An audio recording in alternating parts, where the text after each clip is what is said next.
je m'appelle Laurent Bernaille et comme le disait Dan à l'instant, je travaille chez Datadog depuis à peu près 2 ans maintenant.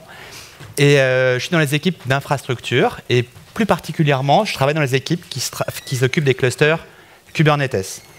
Et l'idée aujourd'hui, c'est de partager un peu avec vous ce qu'on a fait avec Kubernetes et ce qu'on a traversé. Alors, d'abord, un petit peu de contexte pour les gens ici qui ne connaîtraient pas Datadog. Quelques chiffres. Donc, on est une entreprise maintenant de plus de 1200 employés. On est une solution de monitoring en SaaS. On fait des métriques, de l'APM, du log. On a plus de 350 intégrations et on est aujourd'hui déployé chez plus de 8000 clients. Et pour vous donner une idée de chiffres, déjà, ça représente plus d'1 million de machines qui reportent des données, avec un nombre de points assez gigantesque. Alors ça, c'est la partie métier de Datadog. Mais moi, je vais plutôt vous parler de ce que nous, on fait chez Datadog dans les équipes d'infrastructure pour gérer tout ça. Alors, quelques chiffres pour vous donner une petite idée des tailles dont on parle. Aujourd'hui, on a plusieurs dizaines de milliers de machines chez différents cloud providers.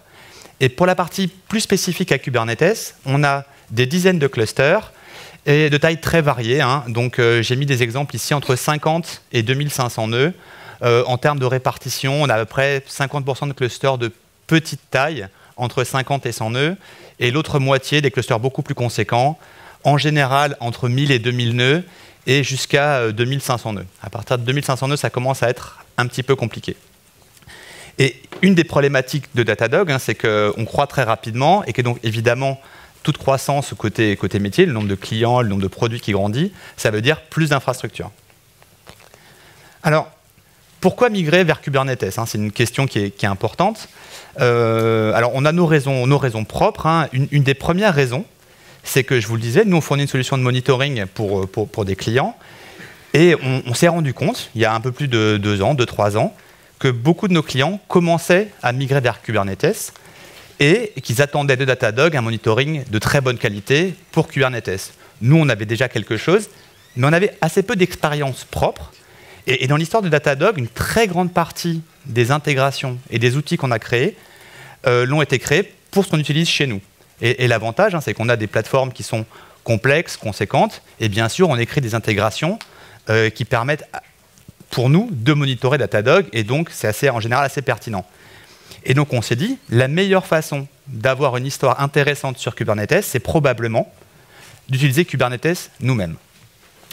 Alors ensuite, un point qui est aussi très qui est intéressant aussi, et qui pour le coup est plus général, qui peut s'appliquer à beaucoup de monde, c'est qu'avant Kubernetes, on utilisait Chef pour configurer l'ensemble de nos machines. Et vous imaginez bien que quand on avait un petit nombre de milliers de machines, ça se passait assez bien, et qu'au bout d'un moment, quand on a commencé à avoir un très grand nombre de machines, c'est devenu de plus en plus complexe. Donc à cause de la taille, d'une part, et ensuite parce que reconfigurer des machines qui s'exécutent déjà, ça pose pas mal de soucis. Et donc on s'est dit, il faut vraiment qu'on se lance dans les infrastructures immuables, et pour ça, Kubernetes et les conteneurs, ça paraissait une bonne solution. Un point un peu moins important, mais que je mentionne quand même parce que c'est quand même quelque chose qui joue aujourd'hui, c'est que vous travaillez tous dans l'informatique et vous savez que le recrutement, c'est un problème relativement complexe. Et donc, utiliser des technologies qui sont attractives, ça aide beaucoup à trouver des gens qui vont avoir envie de venir travailler chez vous. Alors, je ne vous cache pas, ça n'a pas été facile. Donc, on a fait plusieurs retours d'expérience sur un très grand nombre de problèmes qu'on a eus.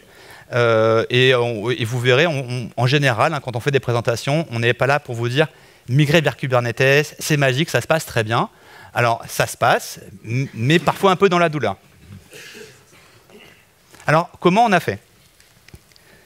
Alors, on a fait quelques choix structurants dès le début, qui sont relativement importants.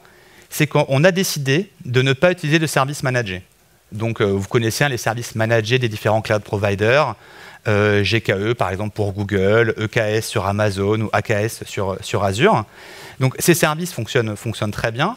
En revanche, il y a vraiment une idée derrière et ça a été construit pour répondre à un besoin particulier. Et très souvent, pour des besoins particuliers des cloud providers, qui sont d'avoir quelque chose qui est relativement facile à opérer de leur point de vue, sachant qu'ils vont avoir un très grand nombre de clients et de clusters. et très souvent des clusters de taille moyenne ou de relativement petite taille. Et nous, on savait dès le début qu'on aurait des clusters beaucoup plus gros que la taille des clusters moyens qui étaient gérés par ces environnements-là. Alors, j'ai mis quelques exemples ici, hein, des choses qu'on a absolument voulu faire. Alors, une des choses qu'on voulait, c'était avoir un contrôle complet sur la configuration de Kubernetes.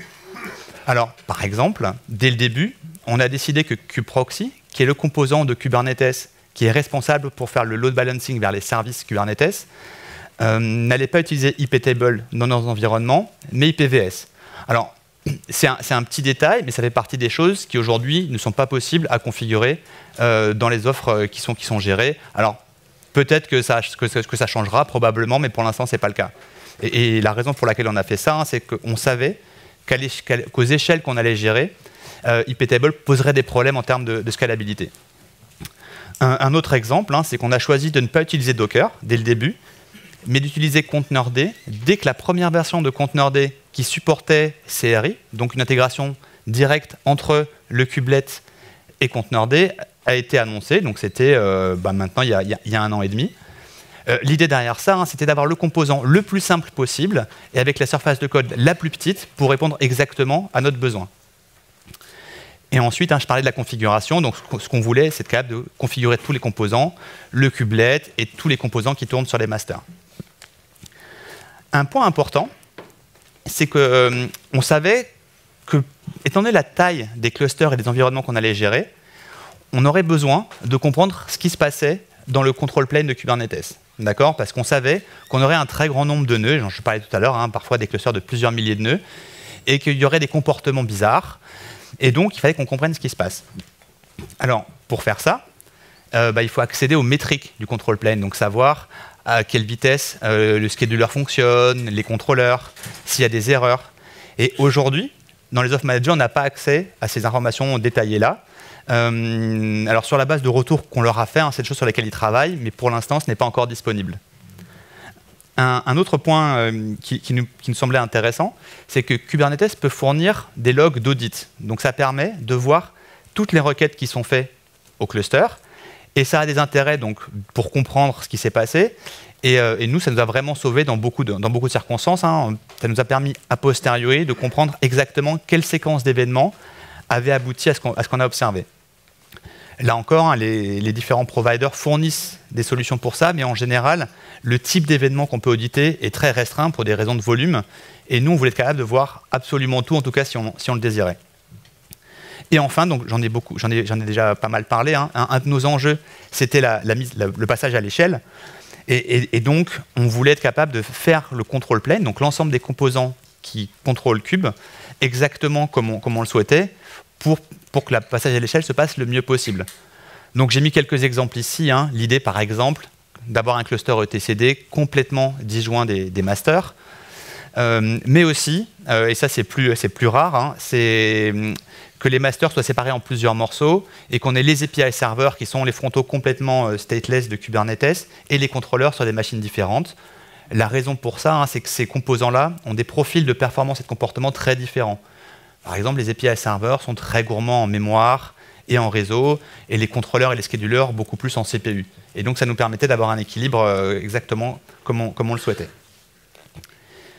Alors, je vais maintenant parler plus en détail d'un des sujets, hein, parce qu'on n'a que 25 minutes pour discuter aujourd'hui, et donc il fallait en choisir un. Et donc, on a décidé de parler du réseau. Donc, un des choix structurants qu'on a fait dès le début, c'est d'avoir un réseau à plat. Un réseau à plat, hein, c'est-à-dire que tous les pods ont des IP dans le réseau qui sont adressables depuis tout le réseau. Alors, si vous êtes déjà un petit peu familier avec Kubernetes, dans la majorité des cas, on utilise un overlay. D'accord ? Et un overlay, c'est-à-dire qu'on crée un réseau virtuel au-dessus des machines et de leur réseau normal pour tous les conteneurs. Alors, ça permet de complètement se défaire de toutes les problématiques liées au réseau sous-jacent. Vous n'avez plus de problème. C'est l'overlay qui gère tout. En revanche, ça a un coût. Ça a un coût en termes d'overhead, parce que les paquets sont plus gros, et ça a un coût en termes de performance. Et ensuite, la plupart de ces composants-là, qui gèrent les overlays, ont besoin de contrôler l'overlay, et ça veut dire un control plane pour l'overlay lui-même. Et à très large échelle, la gestion de ces overlays-là et de ces control planes-là est complexe. Et enfin, le point le plus important, c'est ce que je disais au début, c'est que les pods ont tous des IP qui sont adressables partout. Et ça résolvait deux problèmes importants pour nous. C'est qu'on savait dès le début qu'on aurait plusieurs clusters et qu'on aurait besoin de communication entre les clusters. Et on savait aussi qu'on allait avoir une longue phase de migration. C'est-à-dire que pendant un moment, on aurait des services qui tourneraient sur des VM et d'autres services qui tourneraient dans des conteneurs. Et donc, il fallait que les services qui tournent dans les VM puissent accéder aux services qui sont dans des conteneurs. Alors, comment on fait ça? Il y a plusieurs solutions. La plupart des plugins CNI, donc qui gèrent le réseau dans Kubernetes, qui permettent de faire ça, fonctionnent à peu près sur le même modèle. Donc, l'exemple de principe, on n'est pas obligé d'entrer dans les détails, c'est que quand le kubelet va demander la création d'un pod et donc ça va faire un appel au plugin CNI qui gère le réseau, ce plugin-là, il parle à un agent. Et dans le cas d'AWS, cet agent, il parle aux API d'AWS et il ajoute des IP qui vont être ensuite alloués au pod. Alors dans le détail, si vous connaissez un peu Amazon, on peut allouer des IP supplémentaires à chaque interface et on peut aussi allouer plusieurs interfaces par machine. Et donc il y a une petite problématique supplémentaire qui est de dire attention, si l'IP qu'on a alloué est pas sur l'interface principale, il faut changer le routage dans le host pour qu'il passe sur l'interface où l'IP a été alloué. Donc on a fait plusieurs tentatives, plusieurs plugins. Encore une fois, je n'entre pas dans les détails, mais si vous avez des questions, n'hésitez pas à venir me voir après ou tout à l'heure pendant la séance de questions. Alors, donc là, j'ai donné la base sur ce qu'on a fait en termes de design sur la partie réseau. Et ensuite, au fur et à mesure que les clusters ont grandi, on a rencontré de nouvelles problématiques. Alors, une des choses qui est pas forcément simple dans l'univers Kubernetes, c'est de gérer l'accès entrant dans le cluster, donc le trafic qui arrive sur les machines depuis l'extérieur. Nous, on voulait que ce soit efficace. Je disais tout à l'heure, on a des chiffres en termes de volumétrie de trafic qui sont très conséquents, et on voulait, et qui viennent de l'extérieur, bien sûr, ils viennent des agents qui s'exécutent chez les clients, et on avait besoin que ce soit le plus efficace possible. Alors, en général, par défaut, dans le monde Kubernetes, si vous voulez accéder à des services depuis l'extérieur, vous créez un service de type load balancer. Donc un service de type load balancer, ça fonctionne comme le dessin que j'ai décrit là.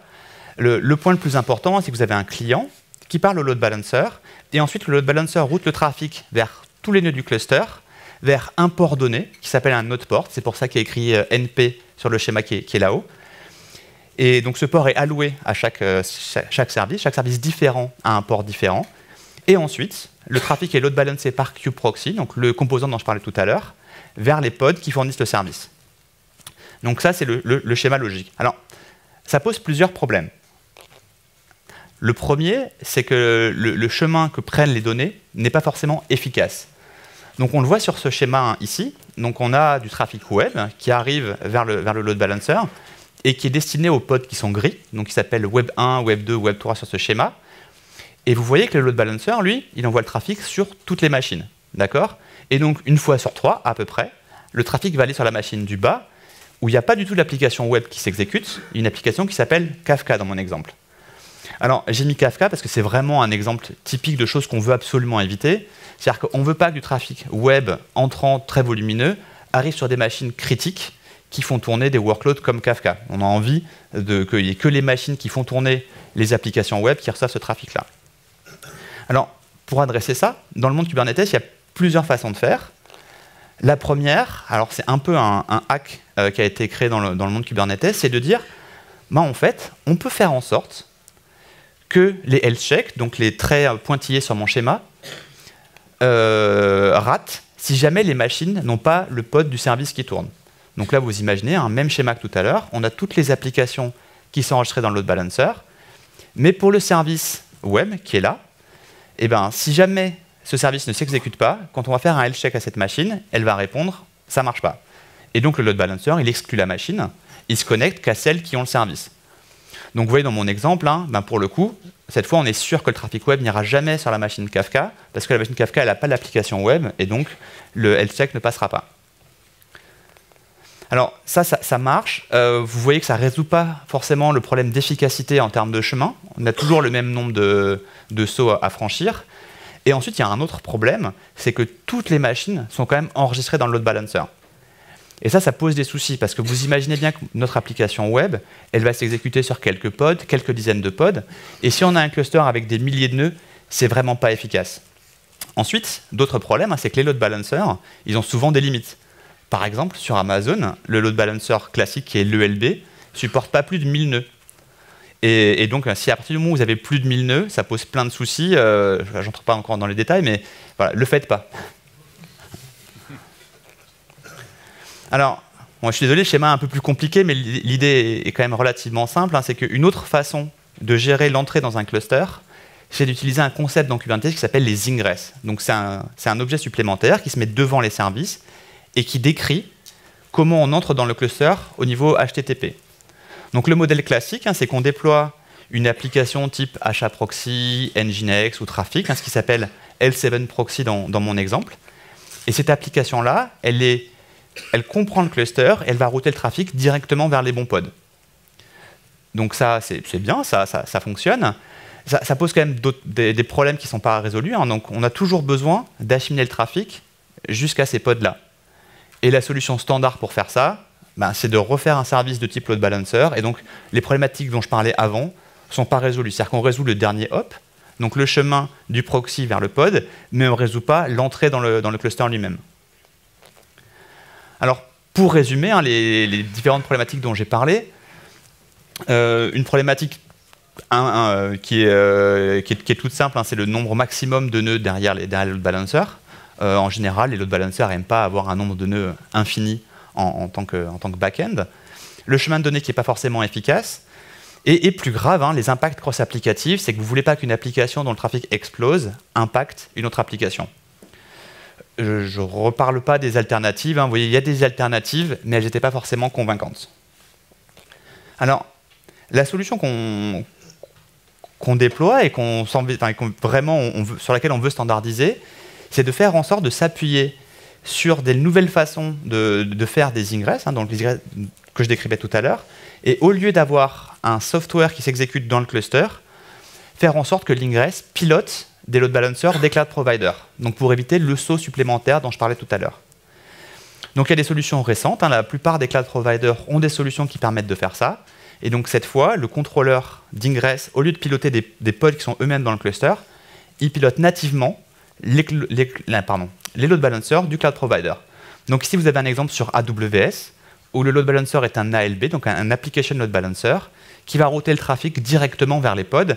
Et vous voyez que là, c'est très efficace, parce que le trafic, il arrive sur l'ALB, et il va directement vers le pod, vers un des pods qui sert le service. Pour revenir à ce que j'ai dit tout à l'heure, ça fonctionne, parce que dans notre cas, l'ALB peut parler au pod. Et donc, un prérequis de cette approche-là, c'est qu'il faut que vos pods aient des IP qui soient routables depuis les load balancers. Si vous aviez un overlay, cette approche-là, elle ne serait pas possible. Alors, cette solution n'est pas tout à fait parfaite. Il y a encore pas mal de petits soucis. Donc, il y a des limitations sur les types de load balancers qu'on peut utiliser. Aujourd'hui, ça fait que du HTTP. Et les contrôleurs ne sont pas encore tous parfaitement secs. D'accord ? Donc, il y a beaucoup de travail pour les rendre meilleurs. Mais c'est encore, il y a encore des choses à faire. Le fait que ça fasse que du HTTP, c'est une limitation du modèle de Kubernetes où les ingress actuels ne font que du HTTP. Il se trouve que nous, on a du service TCP dans notre cas. Un exemple typique, c'est le trafic des logs que les clients nous envoient. Aujourd'hui, c'est assez massivement de l'UDP, enfin de l'UDP ou du TCP. Et dans ce cas-là, bien sûr, on ne peut pas le faire avec ce modèle-là. Là encore, la communauté Kubernetes travaille à cela, en créant des nouveaux ingress, mais qui sont encore juste en phase de design, donc ça va prendre un petit peu de temps. Alors, un autre point dont je voulais parler, c'est le trafic entre clusters et depuis des VM vers des clusters. Alors, une petite illustration, ici. Donc, vous voyez, on a trois groupes de machines. On a un groupe qui s'appelle VM sur le dessin, où s'exécute l'application A. Donc ça, c'est des VM classiques. Dans notre exemple, qui sont opérés par chef, d'accord. Et ensuite, on a deux clusters Kubernetes, un sur lequel s'exécute l'application C, et un sur lequel s'exécutent les applications B et D. Pardon, c'est l'inverse, c'est B et C et D. Alors, on peut utiliser des load balancers ou des ingress, donc ce que je décrivais tout à l'heure, et donc il y a des applications pour lesquelles cette approche fonctionne très bien. Il y a des cas où ça ne marche pas forcément. Alors, une des problématiques, c'est d'abord, il y a des effets de coût. Si vous utilisez des load balancers managés, il faut payer des coûts au cloud provider. En général, c'est des coûts au volume et ce n'est pas forcément anodin. Vous avez le fait que le chemin de données n'est pas forcément très efficace, parce qu'entre deux pods, vous passez par un load balancer. Et ensuite, il y a même des applications pour lesquelles cela n'est pas possible. Par exemple, parfois, il faut que le client parle directement au nœud final sans passer par un load balancer. Donc j'ai mis quelques exemples, Kafka, Cassandra ou encore gRPC, qui sont des cas où vraiment on a envie que le client parle directement aux nœuds finaux, parce que le client a une logique de load balancing propre, de health check propre, et donc ne peut pas passer par un intermédiaire. Alors, on a résolu ça d'une façon qui n'est pas forcément extrêmement avancée, qui est même relativement simple, c'est qu'on a utilisé du DNS. Alors, si vous êtes familier avec Kubernetes, vous savez que quand vous avez un cluster, en général, vous avez un serveur DNS qui s'appelle soit KubeDNS, soit CoreDNS qui tourne dans le cluster et qui résout toutes les requêtes à l'intérieur du cluster même. Mais nous, ce qu'on avait besoin de faire, c'est de résoudre des choses depuis l'extérieur du cluster. Et donc pour ça, on utilise un outil de l'écosystème qui s'appelle External DNS, qui permet de créer des enregistrements à l'extérieur du cluster sur la base de workloads qui s'exécutent dans le cluster. Donc dans l'exemple qui est ici, par exemple, on a le service qui est servi donc, par l'application B, et sur lequel on a mis une petite annotation qui dit « Je veux publier ce service à l'extérieur du cluster ». Et l'outil qui s'appelle External DNS, lui, il observe les services, il observe les pods qui sont derrière ce service, et il enregistre cette information dans le DNS du cloud provider. Donc dans notre exemple, ce que fait External DNS ici, c'est qu'il pilote Route 53, donc le DNS d'Amazon. Et donc dans l'exemple de B qui est là, il crée un enregistrement A et il met toutes les IP des pods qui fournissent ce service. Et donc ici, l'application qui s'appelle A sur le dessin, quand elle veut parler à B, elle demande au DNS d'Amazon, à Route 53. Et donc l'application A reçoit l'ensemble de ces IP. Et ensuite, en fonction du client, il va se connecter soit à tous, soit à un, soit faire du round robin. Ça dépend du client. Et là encore, ça marche, parce que dans notre cas, les IP sont routables, donc entre deux clusters, c'est accessible. Alors, évidemment, pour ceux d'entre vous qui ont déjà fait du DNS, c'est loin d'être parfait. Donc ça marche, c'est probablement pas la solution qu'on utilisera dans l'avenir, mais pour l'instant, ça fonctionne assez bien pour qu'on continue à s'en servir. Alors, des problèmes, donc des problèmes typiques de DNS, le premier, c'est le temps de propagation. Donc, si vous avez des applications qui ont l'habitude d'être mises à jour, de savoir extrêmement rapidement quand les back-end changent, et bien là, il faut attendre parfois quelques minutes pour avoir l'information. Donc il faut que l'application sache gérer ça. Des problèmes qu'on a résolus avec les développeurs de External DNS directement upstream, c'est des problèmes liés aux tailles des clusters. Donc ça, c'est un problème qu'on a eu relativement fréquemment avec les outils de l'écosystème. C'est qu'ils n'ont pas été testés sur des clusters de plus de 100 ou quelques centaines de nœuds. Et donc, quand les clusters grandissent, parfois, ça prend du temps. Pour vous donner une idée, avec les premières versions d'External DNS qu'on a utilisées, parfois, il fallait une demi-heure pour que les enregistrements se propagent. Et ça, ce n'était pas du temps DNS, c'était vraiment le temps de lister tous les services, de lister tous les pods. Et ça pouvait tout à fait bien s'améliorer dans le code d'External DNS lui-même. Et ensuite, y a les problèmes de propagation dont je parlais à l'instant font qu'il faut faire en sorte que les déploiements ou les updates soient relativement lents pour que les clients aient le temps de s'apercevoir que les IP ont changé. D'accord ? Et idéalement, et même que les clients puissent eux-mêmes faire activement du health check pour savoir à quel endroit il est raisonnable d'envoyer du trafic. On arrive à la fin. Alors, quelques messages rapides. Je vous disais tout à l'heure, ça n'a pas été de tout repos, cette migration. Et je pense que la plupart des gens qui migrent vers Kubernetes feront le même type de retour. En tout cas, s'ils sont honnêtes, c'est pas simple. Dans notre cas, en plus, la migration a été relativement agressive en termes de temps. C'est qu'entre le moment où il a été décidé de faire du Kubernetes et le moment où il y a la première production conséquente, il s'est passé entre 6 et 9 mois, donc c'est quand même relativement rapide. Un autre point important, c'est un grand nombre des problématiques dont j'ai parlé aujourd'hui sont spécifiques à notre taille, donc elles ne s'appliquent pas forcément à tout le monde. Gardez bien en tête que par exemple, là où pour nous, il fait encore sens aujourd'hui d'utiliser des clusters qu'on gère complètement nous-mêmes, il est très probable que pour des clusters de taille raisonnable, utiliser des services managés, c'est une approche beaucoup plus tranquille et beaucoup plus simple pour vos opérations. enfin, et je voulais quand même le mentionner parce que c'est quand même, on est quand même à DevOps Rex. Là, je me suis focalisé sur des problématiques techniques, mais vous vous doutez qu'il y a beaucoup d'autres problématiques qui sont beaucoup plus des problématiques organisationnelles ou humaines ou de transformation, parce qu'on est passé d'un mode où les applications étaient packagées d'une certaine façon, déployées avec Chef, à un mode de déploiement. On utilise des conteneurs, on utilise un nouvel orchestrateur, et donc ça demande bien sûr de former les gens et d'accompagner ce changement pour qu'il n'y ait pas trop de résistance et que tout se passe bien. Voilà, j'arrive à la fin. Merci à tous. Si vous avez envie de travailler sur des clusters Kubernetes de taille peu raisonnable et si les challenges dont je parle vous intéressent, on cherche toujours très activement des gens, donc n'hésitez pas à nous solliciter. Et ensuite, voilà, merci à tous. Et si vous avez des questions, n'hésitez pas, je serai là.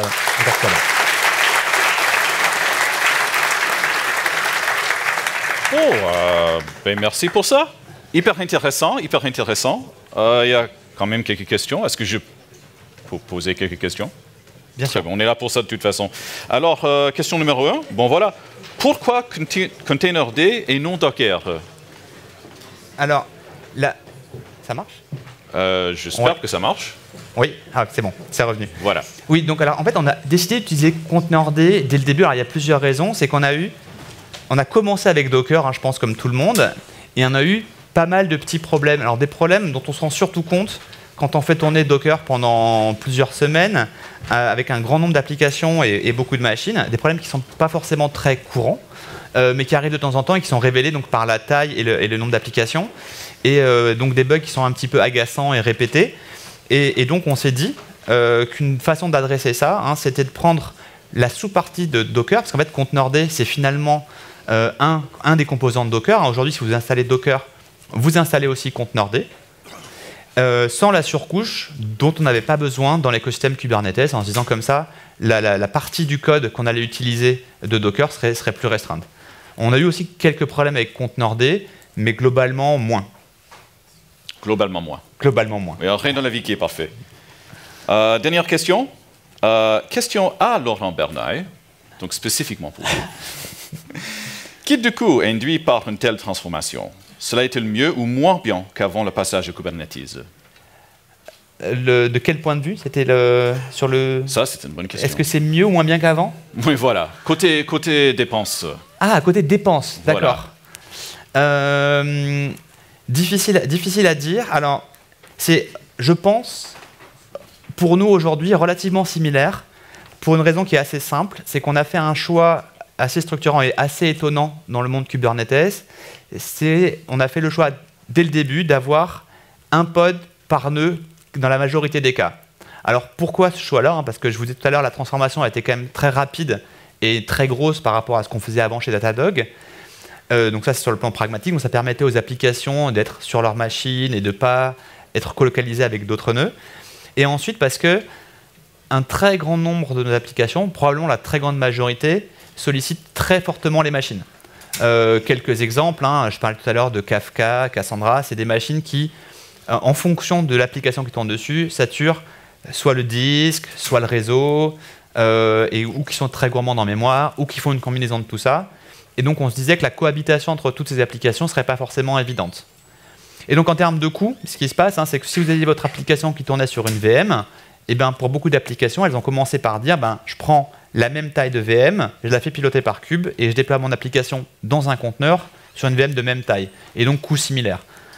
Dans le futur, très bientôt, on va passer à... on va faire beaucoup plus de bin packing. On a des applications qui ont commencé à le faire et c'est des choses qu'on va faire de plus en plus. Et là, on s'attend dans ce cas-là à des réductions de coûts relativement conséquentes. On espère bien de toute façon. On espère. D'accord. Bon, merci d'avoir présenté cette présentation et répondu à mes questions. Laurent, tout le monde.